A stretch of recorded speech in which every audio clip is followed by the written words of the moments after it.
Hello everyone. So recently while checking my consignment on FedEx website, I come across an interesting model of FedEx, that is PSP model. People, Service and Profit.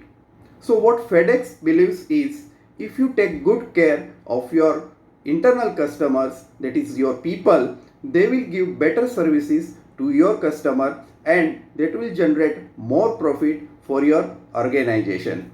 If you need more details on this, I have shared link for the same in comment section. Now let's explore how we can apply this PSP model in various functions like sales, production, procurement, accounts and various other departments. I am sure these power tips will help you. Thank you.